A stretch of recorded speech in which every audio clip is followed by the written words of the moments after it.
Olá a todos, bem-vindos ao 16º episódio do Negócio Mistério da 5ª temporada. Eu sou Humberto Ferreira, estou aqui com o Vasco Sousa. Olá Vasco. Olá Humberto. Estás preparado para falar de mais um homem-golo? Só que não. Só que não. E na semana passada nós falamos de um jogador que só fez 2 jogos, agora conseguimos falar de um que ainda fez menos que 2 jogos. Imagina. Estamos a falar de Ivan Caviedes, esse epifenómeno que passou pela cidade invicta na época de 2002? 2001, em 1-2, ele chega ali no mercado de inverno. Chega em 2002 à cidade do Porto em janeiro e foi embora em fevereiro. Nem passou o carnaval. Não gostou do mau tempo que se faz sentir. Sim, quer dizer, mas ele também veio emprestado pelo Celta de Vigo, portanto, verdade, em Vigo também não apanhava muito melhor tempo do que na cidade do Porto. Mas ele não deve ter gostado muito, ou então não gostaram dele, ou as duas ao mesmo tempo, simultaneamente. Sabes que ele, para jogador de futebol, é originário de uma localidade equatoriana que podia augurar a falta de golos, a falta de predisposição para estar ativo. Qual é? Santo Domingo. Santo Domingo? Portanto, pá, ao domingo. Ao domingo eu relaxo. Mas olha que o único jogo que ele fez pelo Porto não foi no domingo, foi meio da semana. Também lá estás tu aqui bem. agora a tirar essas coisas. Portanto, que não importam. o Caviedes chega ali a meio da época 1-2 em que o Porto faz uma má temporada. Começa com o Pena como avançado, tinha sido o melhor marcador do campeonato anterior, mas já com um rendimento muito abaixo daquele que tinha evidenciado, principalmente na primeira metade da época, em 2000-2001. Está o Schneider, que nós já falamos aqui, e que também foi um enorme flop e sai nessa altura. Acho que o Schneider sai neste mercado de inverno. Entra o Caviedes. Exato. O Caviedes é um pedido de Otávio Machado. Ok. Otávio Machado, e porquê? Mas tem aqui um contexto. Ele chega emprestado pelo Celta de Vigo. Certo. O Futebol Clube do Porto tinha uma opção de compra. Ou seja, o Porto tem 2 avançados emprestados pelo Celta nesse mercado de inverno. E é por esse motivo também que chega Ivan Caviedes. Porque Benny McCarthy tinha ido para a Taça das Nações Africanas. Certo. Pena estava a passar por uma fase de desinspiração. Havia o Postiga, que era jovem. E havia o Postiga. E, portanto, o Otávio queria um outro avançado e o Celta de Vigo, no fundo, para compor esse empréstimo pela ausência de Benny McCarthy durante um mês, é um bocado isso. Mas o Ivan Caviedes vem emprestado com uma opção de compra de 5 milhões de dólares, em que o Futebol Clube do Porto naturalmente nunca assinou, até porque o jogador ao fim do mês foi embora. Pois, porque eu recordo que o McCarthy chega ainda em dezembro, acho que ainda se podia jogar em dezembro. Sim. Tinhas ali um período de inscrição. Era. E o McCarthy joga um jogo da Taça contra o Académico Viseu no Fontelo. Até marca logo assim um golo cedo, mas depois ele vai para a CAN e fica algum tempo afastado. A África do Sul ainda chega relativamente longe. Mas o Caviedes mesmo assim não foi aposta. O Caviedes só faz um jogo que é na Taça Portugal, é um jogo em que o Porto é eliminado nas Antas pelo Braga, perde 2-1. Estávamos aqui a ver esse jogo. Está a ganhar 1-0 e o Braga vira o jogo para 2-1. É o último jogo, é o penúltimo jogo do Otávio Machado. O Porto depois vai ao Bessa já muito pressionado, porque os resultados estão a ser maus, as exibições estão muito fracas. Também digo já, estas substituições do Porto. Realmente estou a ver Rafael, Paulo Costa e Caviedes. E eu tenho a ideia, e posso estar aqui completamente enganado, e se alguém nos estiver a ouvir e se lembrar melhor, ótimo. O Porto falhou um penalti pelo Jorge Andrade. Sim. Foi defendido pelo Kim. Mas eu tenho a ideia que o Caviedes entra para jogar a extremo esquerdo. Eu acho que o Caviedes nem sequer joga a ponta de lança. É, pelo menos no meu imaginário, que eu tenho o Caviedes pela esquerda. Ou seja, também não ajudaram muito o rapaz, que era ponta de lança, e no único jogo que faz, vão pô-lo fora da posição. Se calhar o problema não foi esse. Mas também foi, não é? Não ajudou, mas ele vai também ao banco no jogo do Bessa. Exato, que é o tal último jogo do Otávio Machado. É o jogo em que o Ricardo Costa se estreia com a camisola do Porto. E o Porto aí, isto é a segunda jornada da segunda volta. Ora bem, eu estou a olhar para esta ficha e sem grande dúvida diria que o árbitro foi Martins dos Santos. pela quantidade de cartões. Eu diria isto. Estou aqui a Sem armar-me atirar, estou sem- aqui a sem armar-me em saber. Vasquinho, Olha, não é? vamos ver. Paulo Costa. Olha, Enganei-me. Afinal não. Mas normalmente Enganei-me, Martins pá. dos Santos Era o homem do cartão. era. Era. Realmente nesse jogo, então a equipa do Porto são quase todos amarelados e o do Boa Vista também ainda tem alguns. Eh, Então o Caviedas, pronto, vai ao banco nesse jogo. O Porto perde, fica já, não me recordo ao certo a pontuação, mas fica muito longe, quer do Boa Vista, Cá quer estaremos para mostrar. Então, então, ao final da jornada 19. final da jornada. E eu tenho 19. quase a certeza que está para aí em quinto, porque eu acho que o União Leiria está à frente do Quinto Porto. lugar, É isso. 33 pontos, a 7 pontos do Sporting, que lidera o campeonato nesta altura. Estava a 7, olha, por acaso eu até imaginava que estaria a mais. E eu recordo-me que nessa semana o Porto vai buscar o José Mourinho à União Leiria e eu lembro-me que se falava que o Mourinho ia trocar uma equipa que estava à frente Exatamente. que estava à frente da outra, não é? E com o Mourinho, o Caviedas deixa de ser aposta.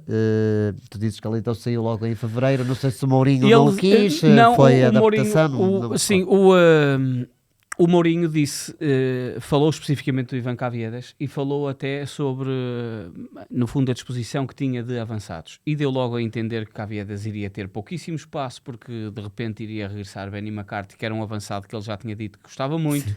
Havia a aposta do clube em Postiga e depois havia a necessidade, segundo o que disse também o José Mourinho, e ao fim destes anos todos é muito engraçado percebermos este pensamento que mantém-se muito idêntico, que era não deixar cair pena. Em que foi ele dizia mesmo, foi um avançado que deu muito ao clube, foi o melhor marcador do último campeonato e temos que proteger este jogador. Teve um problema ele, assim, com o empresário, não é? Ele disse, não está a passar uma boa fase, mas não se pode tirar os méritos ao Pena. E, portanto, havia essa clara proteção e Caviedas era um jogador emprestado e se pensarmos com uma cláusula de compra de 5 milhões de dólares, no ano de 2002 é um valor até bastante considerável para um avançado que, de repente, acaba por ser apanhado no meio de um turbilhão de muitas trocas. Não é? E ainda por cima, o Porto, e nessa altura ainda se esperava mais, mas ainda lutou pelo acesso à Champions até a última jornada, mas acabou por falhar. E na altura em que chegou o Mourinho, o acesso à Champions era quase um sonho impossível, porque o Porto já estava muito longe dos 2 primeiros lugares, ou seja, implicaria aí um investimento do Porto, um investimento forte, numa época em que o Porto nem sequer iria participar na Champions, ou seja, também financeiramente não ser muito viável. Mas até para as pessoas, porque as pessoas devem pensar, mas então se ele só fez um jogo pelo Porto, porque é que o escolheram para falar aqui? Sim. No Não, programa? estamos a falar de um jogador que já era internacional equatoriano. E atenção que o Equador participou nesse ano pela primeira vez no Campeonato do Mundo. Por isso ele também sai do Porto, também tem vontade de sair do Porto porque tem receio de não jogar. Aliás, ele sai do Porto e sai da Europa porque ele vai para o Barcelona do Equador precisamente para ser opção e poder ser convocado para o Mundial e foi convocado para esse Mundial. Mas ele e jogou nesse Mundial. Sim, 2002. ele faz dois Mundiais. Em 2002 não tem uma grande participação, o Equador também cai logo na fase de grupos.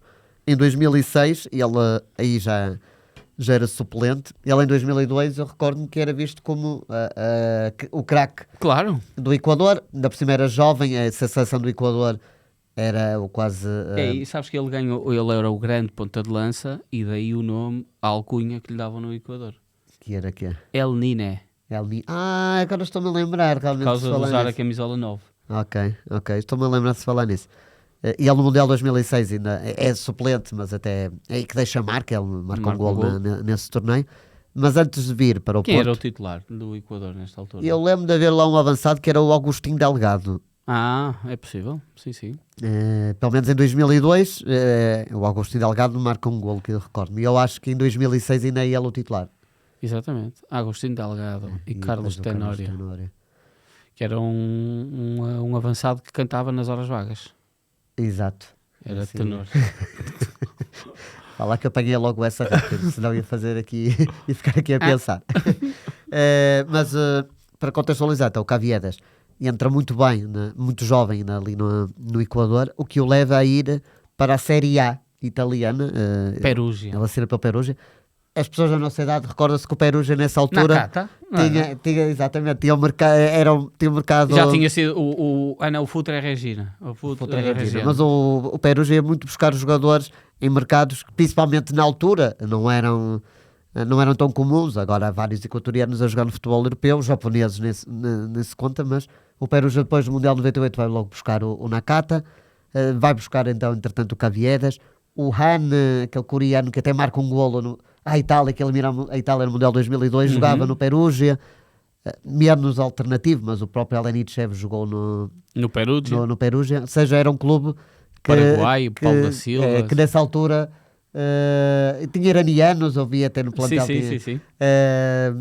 Agora o futebol é muito mais global, no mercado de transferências, e há várias nacionalidades em praticamente todas as equipas. Na altura não era tão normal. Não era tão normal, importa dizer que no mundo das amarras, a Itália foi a que mais tarde abriu essas amarras, que chegou a ter só 3 extracomunitários a poderem fazer parte do plantel. Sim, eu recordo-me até isto tem uma contextualização histórica, que é quando, isto já vai há muitos anos, mas quando a Itália é eliminada pela Coreia do Norte em 66. Tu tinhas 2 anos?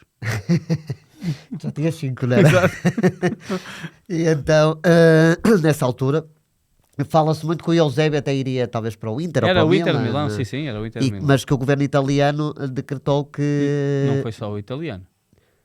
Mas o português também decretou que ele não poderia. Não, sim, mas não tem que ver com a questão do Eusébio pessoalmente, tem que ver com a Federação Italiana, o governo italiano. Sim. Era a figura máxima não para queríamos, temos que potenciar o jogador italiano e não vamos tentar contratar estrangeiros. Mas isso, ao que li, tinha também muito a ver com os próprios poderes, em que tu tens Mussolini de um lado, com a égide de Heleno Herrera a ser a grande referência Mussolini, do Inter.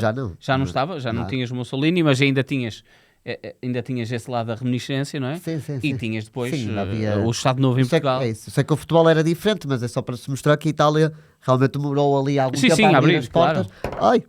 Já estou Ninguém a fazer se magoou. E o Perugia ainda abriu mais a estes mercados alternativos, e ele no Perugia nem está assim muito mal. Ele chega a marcar 4 golos. E desses 4 golos ele marca ao Inter e à Juventus, se não me engano. Estive a ver ainda há pouco. Sampdoria e Fiorentina. Ou seja, não são golos a equipas maneiras. E vai para a Espanha, para o Celta de Vigo, na detenção que era um Celta. Era um Celta europeu muito forte. Era uma equipa que competia pelos primeiros lugares na Liga Espanhola, que estava regularmente nas competições europeias e ia chegar longe. Mas o Pinto, o guarda-redes que depois jogou no Barcelona. José Manuel Pinto, e que hoje em dia é instrutor de saltar à corda. Saltar à corda? Sim, uma coisa assim, não é verdade? É personal trainer, todo fibrado. Mas pronto, o Caviedes nunca se conseguiu impor no Celta de Vigo, é emprestado regularmente, não só ao Porto, mas também para a América do Sul. O Caviedes acaba por fazer grande parte da carreira no próprio Equador. Sim. Ele chega a ganhar a Libertadores em 2008 pela LDU Quito, mas só faz um jogo nessa temporada. E chega. Assim ganhou, isso. Chega. O que interessa é participar e ganhar. Mas pronto, a carreira ele andou dele... aqui sempre a saltar de clube em clube, foi fazendo alguns golos e foi ganhando este papel de tipo um avançado com cartel e portanto aparecia melhor e ele lá ia para outro sítio que alguém que eu queria. Agora, eu recordo-me de quando se começa a falar do Caviedes, as pessoas começam-se a disputar para o futebol equatoriano, porque já que é a primeira presença, começa a estudar ali os jogadores, e toda a gente achava que o Caviedes ia ter uma grande carreira, ia ser um craque. Se calhar um craque não, estou a ser exagerado, mas ia ter uma carreira mais interessante do que aquela que acabou por ter. E ficou sempre aqui aquela desilusão que se calhar o Caviedes até tinha mais qualidade do que aquilo que foi mostrando ao longo de toda a temporada. O que é que poderia ter sido o Caviedes se Otávio Machado não é despedido? Preferes não saber? Não sei, até porque olha, já agora, mas tudo mudaria. É um desafio que deixamos a quem esteja a ouvir o episódio, que na caixa de comentários possa nos dar essa opinião. É verdade. O que é que poderia ter sido Caviedes se tivesse sido treinado por Otávio Machado mais tempo? Eu, se tiver que apostar, ia dizer que melhor não iria ficar, acho eu. Mas olha, isso sou eu. Sim, está o desafio lançado. Portanto, agora façam acontecer e deem a vossa opinião. Vasco, muito obrigado. Estamos de regresso na próxima semana. Se tiverem sugestões de nomes, falem connosco também. Cá estaremos para vos ouvir. Um abraço. Fiquem bem.